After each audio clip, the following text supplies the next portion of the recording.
संतों के वचन के अनुसार अगर हम काम करते चले जाएंगे तो हम इसी जीवन में पा लेंगे। इसी जीवन में खुद हमें पता लग जाएगा। जैसे कबीर साहब जैसे संतों ने कहा, जीवित समझो जीवित मुझो जीवित मुक्ति निवासा, मोए मुक्ति बतावे गुरुआ झूठा दे विश्वासा। आप सभी को प्यार भरी राधा स्वामी जी। देखिए, महाराज जी ने आज के सत्संग में बताया कि एक सच्चा गुरु वही होता है जो पहले अच्छा और सच्चा सेवक हो। अपनी खुदी को इतना बुलंदा करो कि लोग आपके बारे में बखान शुरू कर दे। महाराज जी ने बताया कि बिना सेवा के भक्ति संभव नहीं है।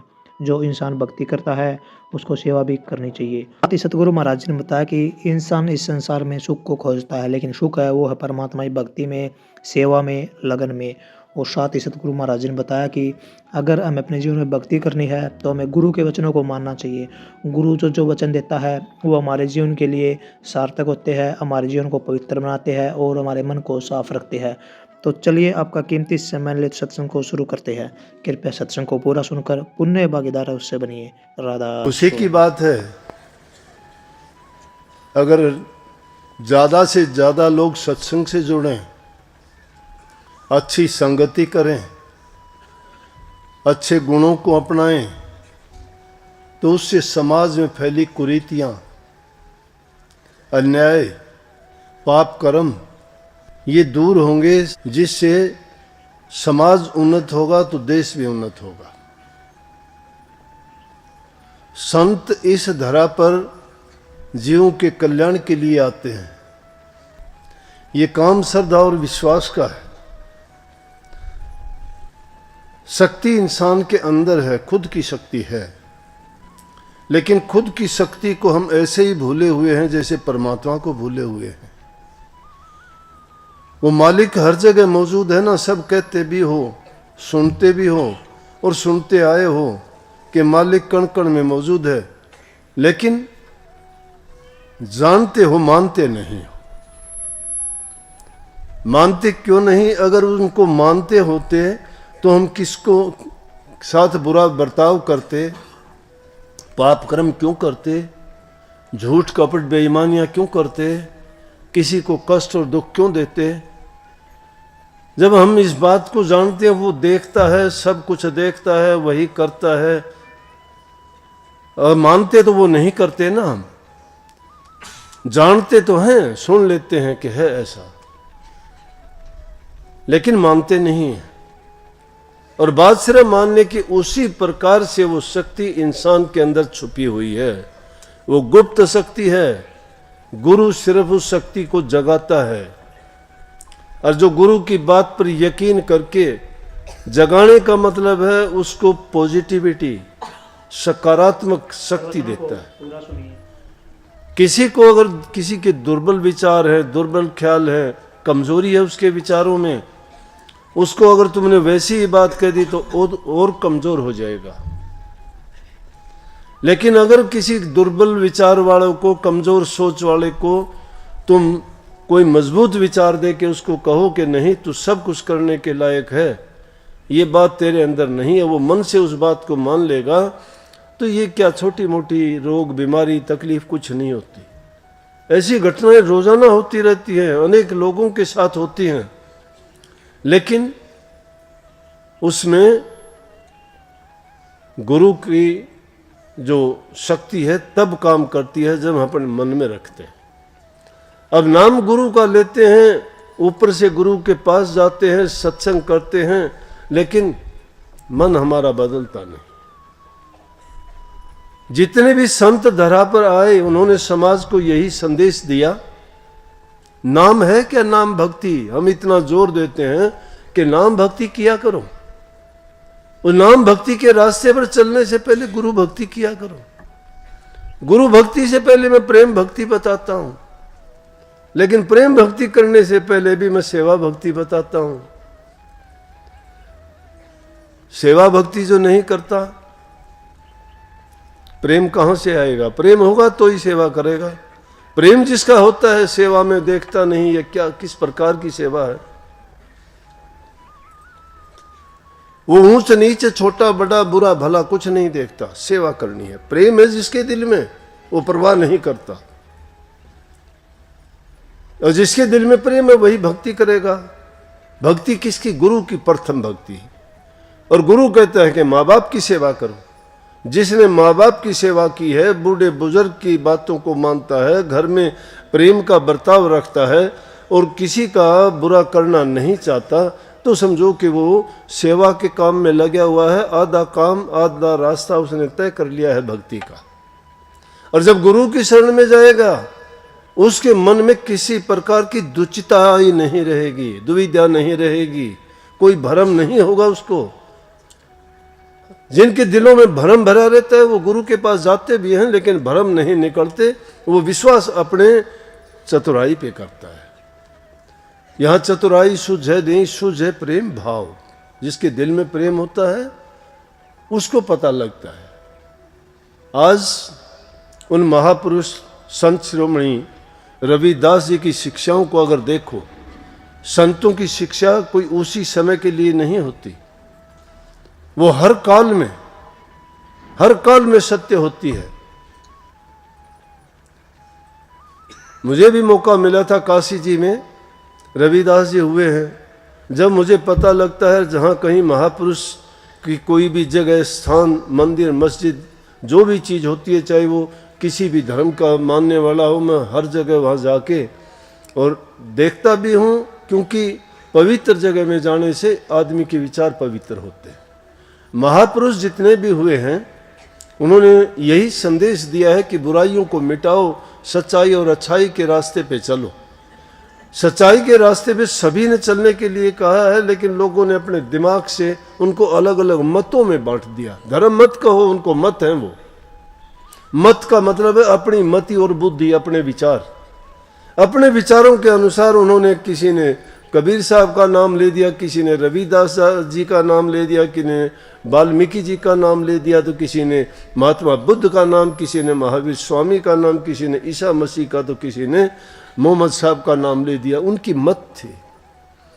उनके जितने भी मानने वाले थे, उनके मानने वाले ने दूसरों को नकार के अपने कोई मानना स्वीकार किया। लेकिन अगर समझ और बुद्धि से काम लोगे तो आप पाओगे कि संतों का सबका संदेश यही है, मानव कल्याण का। और उनके कल्याण के में उस वक्त में समाज में जिस प्रकार के हालात होते हैं, उन हालात को देखते हुए संत उनके भ्रमों को मिटाते हैं। उनके दिलों से जो आडंबर और पाखंड फैले होते हैं उनको दूर करते हैं। संतों के साथ सब क्या हुआ, कहीं जाति का नाम उठाया गया, किसी को मंदिर में जाने की इजाज़त नहीं है तो किसी को मस्जिद में जाने की इजाज़त नहीं है, तो किसी को गुरुद्वारे में जाने की इजाज़त नहीं है। अरे परमात्मा के नाम पे जितने घर बनाए गए हैं ये उनके घर हैं। दुआ, पूजा और उनकी आरतियाँ परमात्मा की, उनकी प्रतिमाएं लगा के करते हैं, लेकिन विरोध दिलों में भरा रहता है। किस संत ने ऐसा कहा था? ना वहाँ विद्या की ज़रूरत है, ना किसी चतुराई की ज़रूरत है, ना किसी हेरा फेरी की ज़रूरत है। वहाँ ज़रूरत है प्रेम की।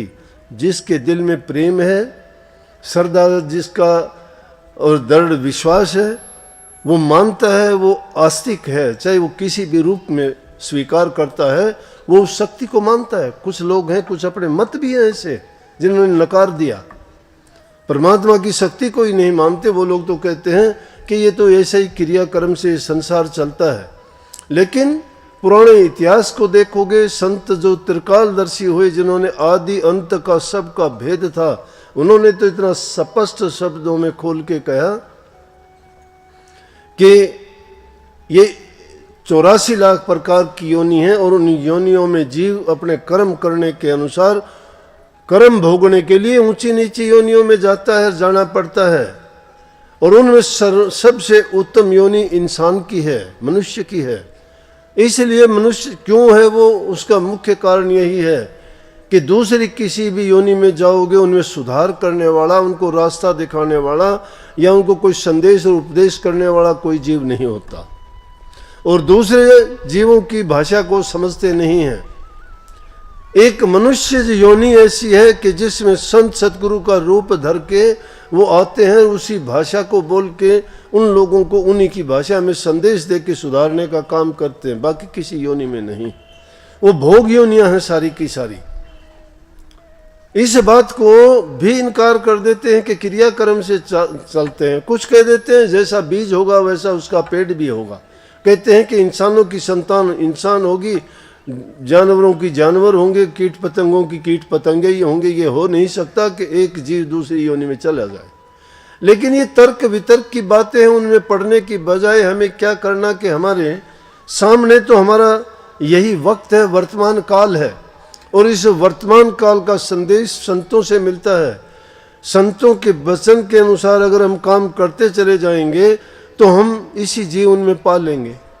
इसी जीवन में खुद हमें पता लग जाएगा। जैसे कबीर साहब जैसे संतों ने कहा, जीवित समझो जीवित बूझो, जीवित मुक्ति निवासा, मोए मुक्ति बतावे गुरुआ, झूठा दे विश्वासा। अगर तुम्हें कोई गुरु कहता है कि कोई बात नहीं, तुम लगे रहो, तुम्हारे मरने के बाद हम तुम्हें लेके जाएं, कहाँ लेके जाएंगे? जीवन जिसका सुधरा नहीं, जिसकी बुराइयां छूटी नहीं, जिनके पाप कर्म जिन्होंने त्यागे नहीं, प्रभु के नाम का उन्होंने कभी सुमरण चिंतन भजन किया नहीं, मन उनका पवित्र हुआ नहीं, बुराइयां जब नहीं छूटी तो कहाँ जाएंगे? जाऊं जाऊं सब कहें, पहुंचोगे किस ठोड़, सतगुरु के पर्चे बिना जाओगे किस ठोड़। जाऊं जाऊं तो सब कहते हैं, मुक्ति के लिए सब ललायित है। इन चीजों में पढ़ने की जरूरत नहीं। अपना काम अच्छे से करते जाओ। आपके अंदर जो शक्ति है वो किसी जीव में नहीं है, किसी देवी देवताओं में भी नहीं है। तुम्हारे अंदर में वो प्रभु की दी हुई शक्ति विद्यमान है। अगर तुम अपनी इस शक्ति को पालोगे, अपनी इस शक्ति को उसको जगा लोगे, खुद आपको ये अनुभव हो जाएगा कि निश्चित रूप से हमने जो किया है और उससे हमने खोज लिया है। और जिसने भी खोजा है अंदर खोजा है, बाहर नहीं। बाहर खोजने से किसी को कुछ नहीं प्राप्त हुआ। यूं के यूं आके बैठ के वो यह अपना समय और जीवन बर्बाद करके गए। लेकिन जिन्होंने खोज की, अंतर की उनका तरीका चाहे कोई भी हो, तप का हो, योग का हो, ध्यान का हो, सिमरन का हो, सब अंदर में गए तो ही उन्होंने खोज करने से सब कुछ पाया। लेकिन हम समाज में जाति पाति में, धर्म में, ऊंचे नीचे में, छोटे बड़े में बटे हुए हैं। गरीब अमीर के सवाल उठ जाते हैं, लेकिन भक्ति के लिए कोई रुकावट नहीं है। कोई किसी भी प्रदेश का हो, किसी भी जाति का हो, किसी भी चाहे वो रंग रूप वाला हो, लेकिन अगर करनी अच्छी करता है तो निश्चित रूप से उस जीव का कल्याण है। लेकिन उसके जीवन में गुरु होना चाहिए। गुरु के बिना उसका कल्याण नहीं है। अगर हमारे जिनको हम पूज्य आज भी पूजते हैं, श्री राम को, श्री कृष्ण जी को या और दूसरे अवतारों को, उन्होंने भी गुरु बनाना पड़ा था। क्योंकि गुरु के बिना ज्ञान नहीं, ज्ञान बिन ध्यान नहीं, ध्यान बिन मुक्ति नहीं। लिखा है वेद में, पुराण में, कुरान में, अंजिल में, बाइबल में, कहीं भी देखो कि अगर जीव का कल्याण होगा तो ध्यान से ही होगा। और ध्यान करने का तरीका गुरु से ही प्राप्त होगा, अपने आप में हमें नहीं पता। अगर अंधेरे में कोई प्रयास करते किसी चीज़ को ढूंढने के लिए तो हमें नुकसान उठाना पड़ सकता है और वो चीज़ भी नहीं मिलेगी। लेकिन सच्ची करनी अगर करोगे, वो भक्ति तुम्हारे कर्म में है।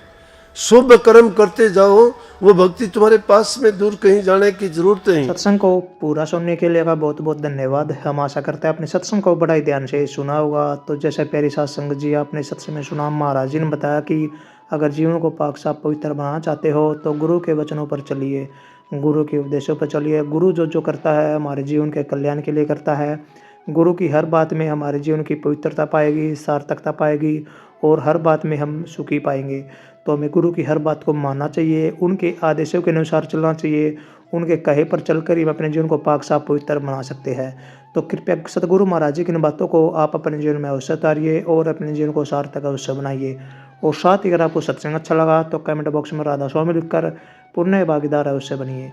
मिलते हैं जल्दी एक नए और बहुत ही प्यारे प्रवचनों के साथ। तब तक के लिए आप हमें दीजिए राधा स्वामी।